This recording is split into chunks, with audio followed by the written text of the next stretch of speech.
안녕하세요, 김어준입니다. 얼마 전 KBS 세계는 지금에서 런던에 부동산 투기를 다룬 적이 있습니다. 부호들이 투기 목적으로 주택을 사들인 후 거주는 하지 않고 몇 년째 비워둔 집이 런던에만 2만호가 넘고 그 덕에 집값과 월세가 폭등하자 서민들이 노숙자화되고 있다는 리포트였습니다. 이에 한 시민단체가 그렇게 몇 년째 빈 주택을 무단 점거하는 이벤트를 벌였는데 한 빈 주택에 임시 숙박하게 된 노숙자에게 기자가 묻습니다. 왜 남의 집을 무단 점거하느냐? 그가 답합니다. 안 될 건 뭔가? 내가 이 집을 가져가는 것도 아닌데. 집은 사람이 살아야만 존재 가치가 있다. 그는 사유재산을 무단 점유하는 불법을 저질렀죠. 그리고 주택 문제가 무단 점유로 해결할 리도 없습니다. 국가의 주택 정책과 복지 예산이 필요하죠. 그런데 오로지 재산상 이득을 위해 투기하고 집은 몇 년째 비워두는 행위가 그 결과로 집을 뺏겨 추위에 얼어 죽느니 그 빈집에 임시로 무단 점거한 행위보다 과연 얼마나 더 윤리적인가? 사유재산의 불가침성은 과연 절대적인가? 부동산 문제는 항상 돈의 관점에서만 다뤄집니다. 그런데 노숙자의 항변을 듣다가 문득 생각하게 됩니다. 이 문제는 아주 어릴 적 아예 유치원에서부터 사유재산과 공동체의 윤리라는 별도의 교과를 통해서 근본적인 가치체계 레벨에서 관점을 만들어주지 않는 법과 정책만으로는 영원히 해결되지 않겠구나. 김어준 생각이었습니다.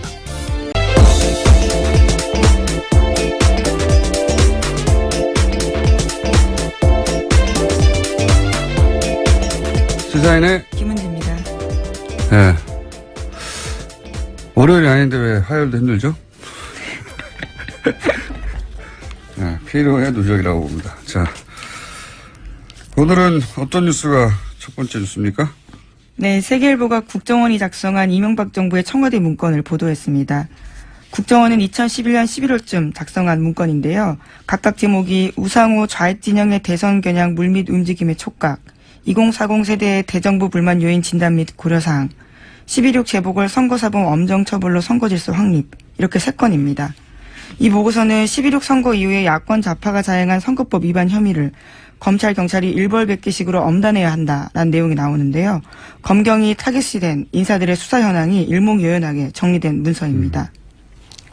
이 시점에 이제 박원순 서울시장이 오세훈 전 시장의 무상급식 반대를 자신의 거치와 연계하는 이제 주민투표에 해부하는 승부수인데, 예.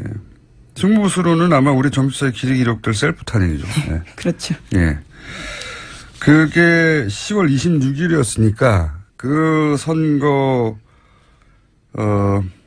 직후, 박원순 시장의 당선 직후에 작성된 걸로 보입니다. 네. 그런데 이제 내용을 보면 재밌는 게 많죠. 그러니까 우성호 의원이 발언을 어떻게 했느냐가 중요한 게 아니라 그 발언이 통화로 있었던 뭐 문자로 있었던 카톡으로 있었던 다 수집되고 있었다는 사실이 중요한 거죠. 그렇죠. 네. 사찰 문건으로 의심할 수 있는 것들입니다. 그러니까요. 이게 이제 이 보고서 작성된 시점은 이명박 정권 말기이긴 하지만 이어진 박근혜 정권에서 이 개인 사찰을 과연 중단했겠는가. 이게 이제 핵심 포인트인 거고요. 이 문서가 많아요. 다른 문서 내용도 좀 소개해 주시죠. 네. 네, 관련해서 선거사범 관련해서는요. 공장장 이름도 나와 있습니다. 대회비라고 쓰여 있는데 여기에 선거사범으로서 김어준, 주진우 등 4명이라고 쓰여 있습니다. 그러니까 제 이름도 자주 등장하는데 국정원이 저를 좀 사랑했던 것 같아요. 예. 뭐 사랑하면 사랑한다고 말은 하지 그렇게 따라다니지. 네, 사랑을 문건으로 표현한 거예요. 예. 제 이름이 국정원 문건에도 예, 등장한다는 사실. 그런 말을 듣기는 했습니다. 전에서. 예, 그런데 네, 직접 문서로 본 건 처음입니다. 저도. 그런데 이 보고서 내용들을 보면 아주 구체적이고 예, 거의 정치 국정원이 아니라 정치 컨설턴트예요. 네, 청와대에. 그렇죠. 청와대 정치 컨설턴트이자 신보임센터 역할을 동시에 수행하는 국정원이었다는 게 여실히 드러나죠. SNS 장악 보고서 내용도 좀 소개해 주세요. 네, 세계일보가 또 어제는 그런 내용들을 보도했습니다. 국가정보원이 작성한 SNS 장악 보고서라는 것도 있는데요. 유명인물 다양한 매체, 온오프라인 작업을 총동원해서 정부가 국민의 마음의 침투, 머릿속 생각을 바꾸자라고 쓰여 있다고 합니다. 2011년 12.6 재보궐선거에서 서울시장을 야권, 그러니까 박원순 시장에게 내준 이유로 그 SNS를 지목을 한 건데요. 국정원은 이를 위해서 보수권 적합 인물, 사건, 문화, 콘텐츠 영역 확대를 해서 이슈 주도권을 확보해야 한다라고 보고서를 썼습니다. 또 보수 목소리를 대표하는 파워 아바타를 육성해야 한다. 이런 내용도 쓰여 있습니다. 네, 가장 재밌는 표현이 이겁니다. 파워 아바타. 파워 트위터리안 뭐 파워 블로거 이런 거는 들어봤는데 예, 파워 아바타를 육성해야 한다고. 네, 굉장히 강조한 것으로 보입니다. 작은 쉼표가 쓰여 있거든요. 예, 그게 이 말은 이들 유명 인사를 이제 아바타로 쓴다는 얘기니까 이들 인사의 워딩을 정해주는 컨트롤 타워가 뒤에 따로 있다는 거잖아요. 아바타로 쓰는. 이 사람들을, 우리를 대변하는 유명 뭐 블로거로 키워 육성하고 뭐 이런 게 아니라 아바타라고 표현했어요. 예, 우리를 대변하는, 우리가 조정하는 컨트롤 타워가 있다는 뜻이죠. 예, 특정 유명인 지목하기도 했습니다. 보수 성향 소설가 이모 씨, 유명 모델 김모 씨, 개그맨 K 씨 실명이 적혀 있습니다. 등등 이런 사람들을 파워 아바타로 육성해야 되는데 여기서도 그 사찰 민간인 사찰에 정황들이 나오죠. 이 사람의 성향은 이러이러하고 이 사람은 뭐 안보를 중시하기 때문에 어떻게 합니까? 그거를 평상시에 대화나 뭐 문자나 뭐 카톡이나 통화가 오랫동안 축적되고 그 사람 성향을 분석하지 않는 한 어떻게 알아요? 친구도 아닌데. 예. 아주 가까운 친구 사이에도 정치적 성향을 정확하게 모르는 경우도 많거든요. 예. 사회생활 할 때 만난 사람들은 사찰을 계속 했다는 거고요. 그리고 여기서 굉장히 재밌는 내용이라기보다는 주목할 내용은 국민의 마음에 침투해서 머릿속 생각을 바꿔야 한다고. 예. 이거는 이 적군을 상대로 심리전을 펼칠 때, 이런 발상을 하는 거거든요. 그래서 심리전단이 이 시발대를 운영한 거. 그렇죠. 국정원 심리전단이 실제로 운영했습니다. 자국민을 상대로 심리전 작전을 한 거예요. 그런 구상을 한 거죠. 예. 또 한 가지 주목할 대목은 이 보고서가 내용이 풍성해가지고 주목할 대목이 많아요. 보면 보수 진영이 운용 가능한 매체들을 전부 연계해서 보수 여론을 총집결시켜야 된다. 이게 미디어 전략이거든요. 그러니까 항상 큰 선거, 뭐 대선 총선 이럴 때면 보수 미디어들은 굉장히 동일한 프레임에서 동일한 목표를 설정하고 거의 동일한 논조로 집중적으로 특정 사안을 공격하는 경우가 많아요. 그게 이런 보고서를 보다 보면 우연이 아니다. 네.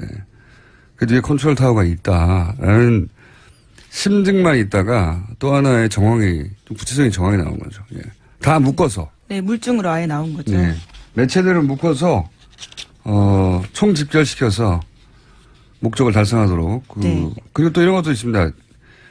각종 대형 커뮤니티 보면은 마치 자신이, 이 시점 당시로는 야권, 예. 야권, 뭐, 진보 진영의 특정 후보의 열렬 지지자인 척 한 사람들이 꼭 등장해요. 그러면서 그 진보 진영의 후보들 간을 서로 반목하고 미워하게 만드는 그런 아주 조직적인 활동이 각종 대형 커뮤니티에는 항상 있거든요. 그런데 이제 그런 활동들, 그러니까 그런 커뮤니티에서의 활동들을 독려하고 조직적으로 하라고 하는 역시 거기도 컨트롤 타워가 뒤에 있고, 이 컨트롤 타워가 최종적으로 국정원은 아닐지언정 국정원을 손으로 움직이는 컨트롤 타워가 있는 거죠. 네, 사람들이 못 찾아오게 하고 거기 분위기를 흐려버리게 하겠다라는 거죠. 못 찾아오게 하거나 서로 반목하게 하거나 예를 들어서 뭐 경선 과정에서 서로 다른 경쟁 후보가 있는데 나중에 이제 그 중에 한 후보가 결정이 되잖아요. 그러면 이제 나머지 한 후보가 손을 들어주고 힘을 합쳐야 되는데 그 지지자들이 흩어지게 만드는 거죠. 전형적인 방식인데 그게 이제 이런 보고서들을 통해서 확인이 되는 겁니다. 그게 우리가 짐작했던 것들이 예. 이 보고서에 거의 다 담겨 있습니다. 제 이름도 있습니다. 나쁜 놈으로 지목되고 있어요. 보면. 네, 선거사범입니다. 선거사범. 네, 무죄 받으셨죠? 예. 네. 선거사범이고, 예. 잡아들여야 하는 사람으로. 자, 이 보고서가 굉장히 재밌습니다. 불과 뭐 10몇 페이지밖에 안 되는데도, 예, 보면은 우리가 의심해왔던 정황들, 굉장히 구체적으로 담겨있죠. 다음 뉴스는요? 네, 원세훈 전 국정원장은 지난 2012년 대선을 앞두고 직원들을 동원해서 대선에 개입한 혐의로 2심에서 유죄받은 바 있습니다. 공직선거법과 국정원법 모두 유죄였는데요. 그런데 대법원에서 사건을 파기환송했습니다. 공직선거법 일부가 무죄라는 겁니다. 그래서 어제 2년 만에 원세훈 전 원장에 대한 검찰이 다시 구형을 할 예정이었는데요. 그런데 새롭게 이번 문건이 나오면서 구형 연기가 됐습니다. 네, 이 문건을 포함해달라는 거겠죠. 저는 사법부의 독립을 항상 얘기하잖아요. 그 사법부의 독립은 굉장히 중요하죠. 기댈 데가 거기밖에 없으니까 최종적으로는. 그런데 이제 이런 매우 민감한 정치적 사안 같은 경우에 특정 정권 하에서 과연 이것이 사법부의 독립화에 이루어진 판결인가 의구심이 가는 사람들이 많아요. 근데 이제 사법부의 판결은 최종적이고 뒤집을 수 없고, 예. 그렇게 받아들이는 경향이 많은데 저는 그럼 사법부는 누가 견제하나? 라는 생각도 들어요. 그래서 한편으로는 이런 판결들, 법원 내에는 판결이 다 기록돼 있죠. 그런데 사법부들이 이제 이렇게 논란이 되는, 이게 사실 논란이 되는 판결 중에 하나였거든요. 원세훈 전 국정원장이 2심에서 유죄를 내렸는데도 불구하고. 예, 당시 법정 구속까지 됐었습니다. 파기환송을 했단 말이죠. 일부지만. 예. 그래서 사법부의 논란이 되는 판결들을 민간에서 뒤집을 수는 없더라도 기록하고 문제 제기하는 시스템도 저는 필요하다는 생각이 듭니다. 이제. 그것이 언론이, 일정 정도 담당해야 될 역할이라고 저는 생각도 들어요. 자, 그런 사례들을 최근에 많이 보다 보니까. 네, 정확히는 무죄 취지라는 건 아니고요. 네. 그 증거 능력이 문제가 있다라는 거지만 사실상 무죄를 일으킬 수밖에 없는 상황이었습니다. 결과가 무죄가 되는 거잖아요. 그렇죠. 네. 무죄라고 한 게 아니라, 네. 뭐 법의 전문가들이니까 그 법률적 용어가 중요한 게 아니고 결국은 원세훈 그 박근혜 정부의 탄생의 어떤 정당성 일부를 훼손시키는 원세훈 전 국정원장이 국정원을 동원해서 박근혜 전 대통령의 당선을 도왔다. 라고 하는 대목을 이제 털어주는 거죠. 이렇게 되면. 네. 자, 그런 판결들에 대해서 뒤집을 수는 없지만, 문제 삼고 기록으로 남기는 그런 민간의 활동이 필요한 게 아닌가 생각이 듭니다. 저는. 자, 다음 뉴스는요? 네, 어제 예정됐던 자신의 재판에 박근혜 전 대통령이 모습을 드러내지 않았습니다. 박근혜 전 대통령 쪽 대변 변호사는 지난주 금요일 박 전 대통령의 왼발이 심하게 찢어져서 통증을 호소했다면서 거동 자체가 불편하고 밤에는 잠도 못 이룬다고 불출석 사유서 설명했습니다.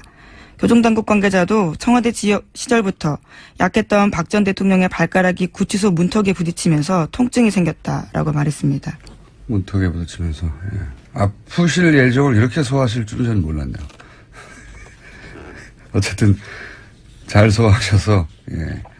재판 하나를 건너뛰었고 이렇게 되면 이제 계속 아프다거나 통증이 남아있다거나 하면서 몇 번 더 건너뛸 수도 있겠네요. 100일도 안 남았기 때문에 예. 구속 만료일까지 버티는 전략이라고 초반부터 말씀을 드렸는데 그중에 하나의 기술이 지금 예. 나온 게 아니겠는가. 만약에 본인이 불참하면 불리한 재판이었다고 하면 발가락으로 말을 하는 게 아니기 때문에 당연히 나오셨을 텐데.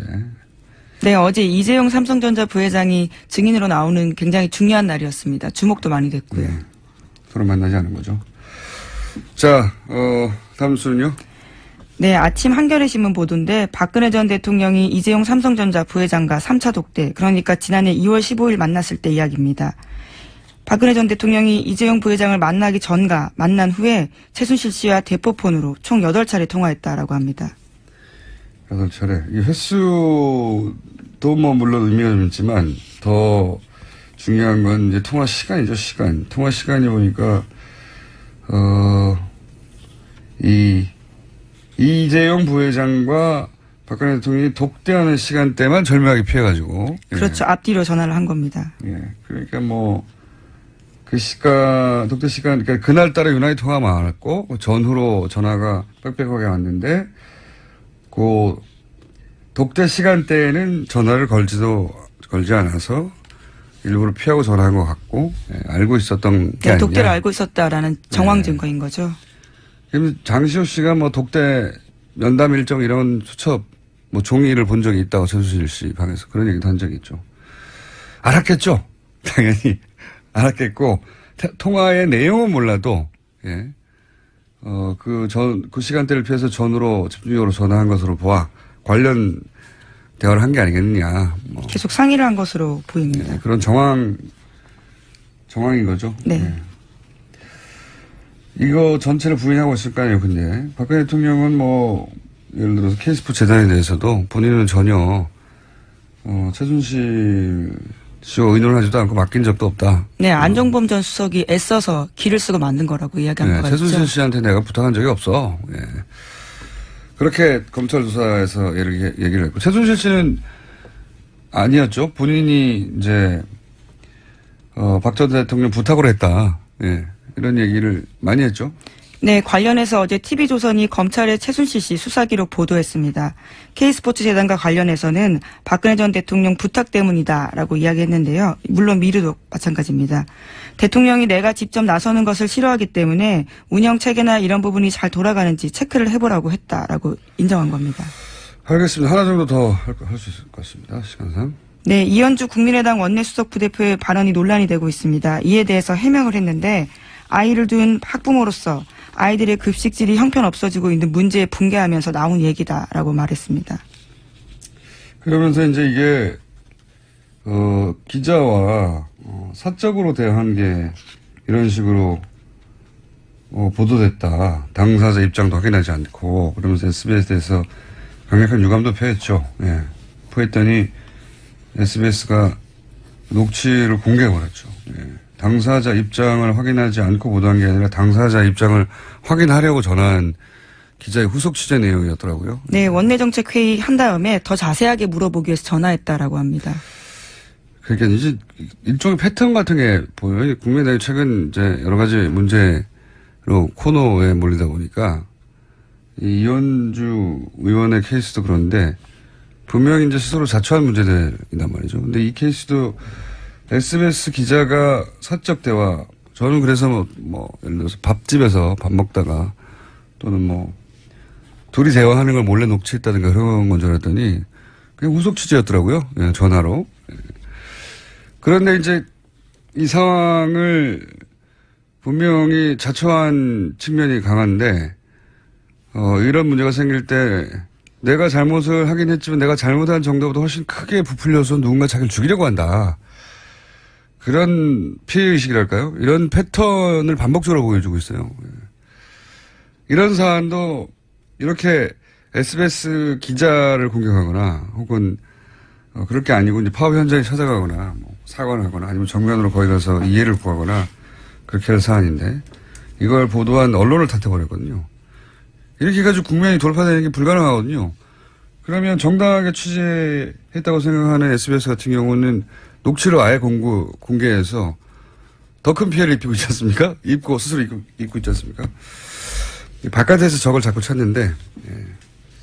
이렇게 되면 바깥의 국민들을 점점 더 설득할 수 없게 되는데, 예. 이건 전반적인 리더십의 문제인 것 같습니다. 기본적으로 개개인의 연도를 다 이런 식으로 하는 거 보면.